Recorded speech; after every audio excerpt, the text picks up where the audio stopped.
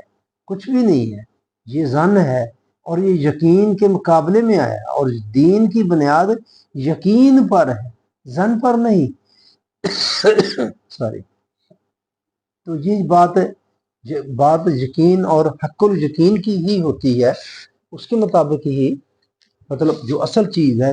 دیکھیں نا، یہ صورت تکاثر ہے جو کلا سوف تعلمون ثم کلا سوف تعلمون، خبردار بہت جلد تمہیں اپنی اس روش کا انجام معلوم ہو جائے گا، ثم کلا سوف تعلمون، پھر کان کھول کر سن لو، بہت جلد تمہیں اپنی اس روش کا انجام معلوم ہو جائے گا۔ کہاں سے شروع؟ الحاکم التکاثر وتزرتم المقابر، قبروں تک پہنچ گئے تم یہ چاہت کرتے کرتے۔ بات یقین کی بات کر رہے ہیں۔ کلا لو تعلمون علم الیقین، اگر تم اس غفلت کا انجام اس طرح یقینی طور پر جان لیتے جس طرح دنیا کی کسی دیکھی بالی چیز کا تمہیں یقین ہوتا ہے، تو تم یقیناً اس حصول کثرت میں مبتلا نہ ہوتے۔ یقین کی بات، یقین آپ کو اس طرف لے کر جاتا ہے، ظن نہیں لے کر جاتا ہے۔ ظنی تو ظنی بات ہوتی ہے، گمانی بات ہوتی ہے، اس کی کوئی حیثیت نہیں۔ میں کہہ رہا ہوں اس کی اپوزٹ ہے، متضاد ہے اس چیز کے، یقین کے۔ لا ترون الجحیم، اللہ کی قسم تمہاری یہ روش بتا رہی ہے کہ تم ضرور جہنم کو دیکھو گے، یعنی سزا بھگتو گے۔ ہاں جی، اچھا آگے ہے ثم لا ترونھا عین الیقین، پھر تم دوزخ کو ایسے پاؤ گے جس طرح تم دنیا میں کسی چیز کو دیکھ کر ہاتھ سے چھو کر یقین کرتے۔ دیکھیں آپ، یقین کی بات ہو رہی ہے کہ کس حد تک یقین کیا ہے کہ تم اس طرح محسوس کر لو گے کس طرح کسی چیز کو دیکھنے میں کوئی چیز آپ کو جیسی بھی کوئی لگتی ہے، نرم لگتی ہے، سخت لگتی ہے، گرم لگتی ہے، ٹھنڈی لگتی ہے، کچھ لگتی ہے، لیکن پھر یقین آپ کو کیسے ہو جاتا ہے؟ ہاتھ لگائیں گے تو آپ کو سب چیز کا پتہ چل جائے گا کہ یہ کیا چیز ہے۔ تو وہ یہ صورت یہ بتا رہی ہے اس طرح تمہیں یقین ہو جائے گا، کر لیں گے، یعنی یقین ایک ایسی چیز ہے۔ ہاں جی، یہ میں بتانے کے لیے یہ میں ریفرنس یہ صورت میں بتا رہا ہوں۔ بہرحال بہت ہی جامع قسم کی یہ صورت ہے، بڑی ہی ہلا دینے والی یہ صورت ہے، اس کو ضرور پڑھیں، دیکھیں، غور کریں اس پر بھی۔ ثم لتسألن یومئذ عن النعیم، پھر اس دن ضرور بالضرور ان نعمتوں کے بارے میں باز پرس ہوگی جو استعمال کی ہوگی کہ ان کا حق کس حد تک ادا کیا۔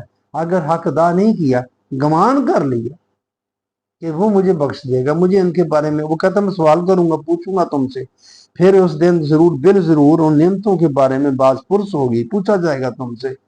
تو پوچھا جائے گا تو یقین جو ہم نے وہ گمان کیا ہے اللہ کے بارے میں، وہ کدھر جائے گا پھر؟ یہ قرآن کہہ رہا ہے، خود کہہ رہا ہے، وہ بات قرآن کی تو نہیں ہے، وہ تو ایک روایت سے ہم نے لی ہے یا خود بنا لی ہے، جیسے بھی ہے۔ اگر روایت بھی ہے تو وہ روایت بھی خود بنائی ہوئی لگتی ہے، کیونکہ پوری نہیں اتر رہی، بالکل کسی چیز پر بھی پوری نہیں اتر رہی۔ اسلام کی، دین کی، قرآن کی بنیادی تعلیم پر بالکل پوری نہیں اتر رہی۔ آپ خود تھوڑا سا وسیع ذہن کر کے آپ سوچیں ذرا، میں نے ساری بات آپ کے سامنے رکھ لی، وہ تو سارے کے سارے دین کو تلپٹ کر دیتی ہے، ایک طرح سے بدل، کیا کہوں، تلپٹ ہی لفظ آتا ہے میرے ذہن میں، اتنا رد و بدل کر دیتی ہے اس کو، اس کا تو سب کچھ ہی بدل کے رکھ دیتی ہے۔ اللہ تعالیٰ کے بارے میں تصور، سارے جتنے بھی اس کے تصور ہے سارے کے سارے بدل دیتی ہے۔ تو ایسے ہی ویسے ہم سمجھتے ہیں اب ان اللہ علی کل شیء، کی اللہ ہر چیز پر قادر ہے، جو چاہے کرے، یعنی کہ اس کا کوئی قاعدہ، کوئی قانون، کوئی اصول، کوئی کچھ بھی نہیں ہے۔ ہاں جی، جو چاہے جس وقت جو چاہے کرے۔ وہ کہتا ہے کہ میں جھوٹ نہیں بولتا، لیکن اس طرح تو لگتا ہے کہ وہ جب چاہے جھوٹ بولنا شروع کر دے۔ وہ کہتا ہے میں وعدہ خلافی نہیں کرتا، اس طرح جس طرح جب چاہے وہ وعدہ خلافی شروع کر دے، کیونکہ ان اللہ علی کل شیء قدیر ہے۔ وہ کہتا ہے میں کسی پر ذرا برابر ظلم نہیں کرتا، تو ان اللہ علی کل شیء قدیر، یہ کیا بات ہوئی کہ ظلم نہیں کرتا؟ وہ تو قادر ہے ظلم کرنے پر۔ تو یہ آپ دیکھ لیں ہمارا کیا بنتا ہے، عقیدہ کیا بنتا ہے، ایمان کیا بنتا ہے۔ اور اللہ کے بارے میں، اگر اللہ کے بارے میں ہی ہمارا ایمان اور عقیدہ درست نہ ہوا اور گڑبڑ ہوئی اس میں، آگے باقی ایمان کا کیا بنے گا؟ ایمان سے آگے ہمارا سلسلہ چلتا ہے اعمال کا، ان کا کیا بنے گا؟ جو مرضی کر لیں آپ۔ جب اللہ کے بارے میں ہی بات خراب ہوگی، غلط ہو گئی، تو باقی سب کچھ ستیہ ناش ہو گیا نا، ککھ بھی نہیں بچا اس کا، نہ کوئی عمارت بنی، وہ تو ایک پانی کا بلبلہ ہے۔ خوش فہمی میں آپ مبتلا رہے تو ایک الگ بات ہے۔ تو یہ جو عقیدہ ہے کہ اللہ کے بارے میں گمان کرنے والا، یہ بھی خوش فہمی ہے، خود ساختہ ہے، اس ایسا تو بالکل نہیں ہے۔ تو میرے بھائیوں، یہ بات بڑی عجیب سی ہے کہ ہمارا اس طرف دھیان ہی نہیں ہے۔ میں کہتا آ رہا ہوں کہ جو قرآن ہے، اس کی تعلیمات جو ہیں یہ بڑی سائنٹیفک ہے۔ جس طرح سائنس نتیجہ دیتی ہے، سائنسی کو تجربہ آپ کرتے ہیں، تو جس طرح وہ جب بھی جہاں بھی آپ کریں گے وہی نتیجہ نکلے گا۔ کوئی بھی آپ تجربہ کرتے ہیں، میں آپ کو میٹرک کا چھوٹا سا ایک میرے ذہن میں جو آ رہی ہے بات، وہ فی نفتالین ڈالتے ہیں، وہ پرپل سا کلر ہو جاتا، پھر اس میں آپ میرا خیال ہے ایسڈ، ایک ایسڈ ہوتا ہے، ایک بیس ہوتا ہے، اس میں ایسڈ ڈالتے ڈالتے ایک ایک قطرہ ڈالتے ڈالتے تو ایک سٹیج آتی ہے، وہ سارا رنگ اس کا ختم ہو جاتا ہے، پرپل رنگ ختم ہو جاتا ہے۔ تو کیا یہ آپ کہیں بھی کریں، پاکستان کے کسی حصے میں کریں، دنیا کے کسی حصے میں کریں، وہی نتیجہ نکلے گا۔ پانی ہے، H2O ہے، اس کا جو کمبینیشن جو مرکب ہے، دنیا کے کسی حصے میں بھی چلے جائیں یہی ہوگا۔ اس کو الگ الگ کریں گے تو یہی ہائیڈروجن اور آکسیجن الگ الگ ہو جائے گی۔ اسی تناسب سے ہائیڈروجن اور گیس کو آپ ملائیں گے تو پانی بن جائے گا۔ یہ اسی طرح ہی قرآن پاک ہے، اسی طرح اللہ تعالیٰ کے احکامات ہیں، سائنسی تاثیر رکھتے ہیں، مزاج رکھتے ہیں، انداز رکھتے ہیں، مگر ہم اس طرف تو جاتے ہی نہیں ہیں، سوچتے نہیں ہیں اس طرف ہمارا دھیان ہے ہی نہیں، جانے نہیں دیا جاتا۔ بالکل میتھمیٹیکلی ہے بات، حسابی بات ہے۔ تو خیر، جہاں میری بات کرنے کا مقصود یہی تھا، گمان اللہ کے بارے میں کرنا، اللہ کے بارے میں کیسا گمان کیا جائے۔ تو ہر بندے کا الگ الگ گمان ہے، ویسا اللہ ہوتا جائے گا، ویسا اللہ بدلتا جائے گا۔ اللہ کو پانی ہے، پانی تو ہے نا، جس برتن میں ڈالو وہ اسی کی شکل اختیار کر لے گا۔ تو آپ کا گمان کا جو بھی برتن ہے وہ ویسا اللہ ہوتا جائے گا؟ نہیں، بالکل نہیں، یہ تو غلط بات ہے۔ اللہ تو ایک اصولوں والا، ضابطے والا، صفات والا ایسی عظیم ذات ہے، وہ آپ کی طرح جس طرح آپ سوچیں گے ویسے بدلتا جائے گا، ویسے کر لے گا۔ کیا بات بنتی ہے میں تو یہ آپ کو جو بنتی ہے، میرے ذہن میں جو بنتی ہے وہ میں نے بتا دی ہے۔ مجھے تو انتہائی یہ گمراہ کن تصور لگتا ہے اللہ کے بارے میں قائم کرنا اس طرح کا۔ یہ تو آپ کو بالکل دین سے دور لے جا رہا ہے، کر رہا ہے۔ آپ کرتے رہے، ساتھ ساتھ کرتے، ایسے کہنے والے لوگ، ایسا نہیں ہے کہ وہ نماز نہیں پڑھتے یا وہ انہوں نے داڑیاں نہیں رکھی ہوئی اور وہ نیک نہیں ہے، بظاہر دیکھنے میں سارا کچھ ہی کرتے ہیں، کرتے ہوں گے، مگر یہ ایک تصور عجیب سا بنایا ہوا ہے۔ تو یہ بڑا غلط تصور ہے، بڑا گمراہ کن تصور ہے۔ میں کہتا ہوں اس سے بچیے، اللہ کو قاعدے قانون والا سمجھیے۔ پہلی بات یہ ہے، یہ ہمارا بہت ہی غلط تصور ہے کہ اللہ تعالیٰ ان اللہ علی کل شیء قدیر سے ہم نے جو مطلب لے لیا ہے وہ انتہائی غلط ہے۔ وہ قدرے بنانے والا وہ الگ بات ہے، وہ بالکل ایسا نہیں ہے کہ وہ معاذ اللہ غلط ہے یا ایسی کوئی بات ہے، نہیں۔ قدریں، پیمانے، اسکیل، ہر چیز کے اس نے بنائے ہیں، ہر چیز کی خصوصیات ہیں، وہ بدلتی نہیں ہے۔ وہ کہتا ہے میرا قانون بدلتا نہیں ہے، اس نے ایسے ہی رہنا ہے، اس پر بھروسہ کرو۔ اللہ پر بھروسہ کرنے کا مطلب یہی ہے کہ اس کی جتنی بھی چیزیں ہیں، ساری جو اس کی خصوصیات ہیں وہ وہی رہیں گی۔ پہلے آپ جانیں کہ ان کی یہ حکماں نے کیا کیا ہے، جو حکیم لوگ ہیں جو نسخہ جات بناتے ہیں، تو کیا کیا ہے انہوں نے؟ وہ جڑی بوٹیاں کتنی 7100 جڑی بوٹیاں ہیں، ان کی تاثیرات جانی ہے، اس کی یہ تاثیر ہے، اس کی یہ تاثیر ہے، اس کی یہ خواص ہے، اس کی یہ خواص ہے، اور ان چیزوں کو اگر ملائیں تو یہ چیز بنے گی، اس کی یہ خواص ہوگی، اور یہ فلان بیماری کے لیے اچھی ہوگی، یہ فلان جو جل گیا ہے اس کے لیے اس پر لگائیں تو اس کو آپ کو آرام ہو، یہ اس کی رحمت ہے۔ بڑی عجیب سی بات ہے، ہمارے تصور تو بہت ہی بدل گئے ہیں۔ کسی کا ہاتھ جل گیا تو اس کی رحمت کی طرف رجوع کریں، اللہ کی طرف رجوع کریں، تو کیا مطلب ہے اس کا مطلب جو اس کی وہ دوائی بنائی گئی ہے تو اسی کی دی ہوئی چیزوں سے بنائی گئی، اس کی طرف رجوع کریں آپ۔ ایسا تو نہیں ہے آپ اس پر آپ کوئی ورد شروع کر دیں، ہاں جی، وہ درد ختم ہو جائے یا درد کسی اور کو شفٹ ہو جائے، یہ ہو ہی نہیں سکتا۔ یہاں سے میں کہتا ہوں جادو کی نفی ہوتی ہے۔ لوگ کہتے ہیں جادو بھی برحق ہے، جی ہو جاتا ہے، کچھ بھی نہیں ہوتا۔ یہ کچھ ٹرانسفر تو ہوتا ہی نہیں ہے کوئی چیز اس طرح کی، یہ چیز تو ایسی نہیں ہے۔ میں یہی مثال آپ کو دیتا ہوں، آپ کے درد ہو رہا ہے، جتنا مرضی کو پڑھ لیں آپ، جتنے مرضی کو بڑا ولی اللہ آ جائے، وہ درد کہیں شفٹ ہو جائے، یہ تو نہیں ہو سکتا۔ اس طرح نیکی کوئی نہیں اس طرح شفٹ ہو سکتی۔ آپ صبح کی سیر کرتے ہیں، آپ سیب کھاتے ہیں، آپ متوازن غذا کھاتے ہیں، اس کا جو فائدہ ہے آپ کہیں میرے بھائی کو ہو جائے، میرے فلاں رشتہ دار کو ہو جائے، میرے فلاں دوست کو ہو جائے، ایسا تو نہیں ہو سکتا۔ یہ تو اس کا اصول ہی نہیں، قانون ہی نہیں ہے، ایسا ہوتا بھی نہیں ہے، اب دیکھتے بھی ہیں۔ یہ چیز آنکھوں کی دیکھی والی چیز ہے نا، کیسا نہیں ہوتا۔ تو میں بس جنرل بات ہی کرنا چاہتا تھا کہ یہ اللہ کے بارے میں جو گمان ہے، اس کو ہمیں درست کرنے کی ضرورت، یہ غلط بات ہے، بالکل ہی ٹوٹلی غلط بات ہے۔ اس کو سمجھنے کی کوشش کریں اور اللہ کے بارے میں اپنے عقیدے کو درست کرنے کی کوشش کریں، کہ درست ہوگا تو بات آگے چلے گی۔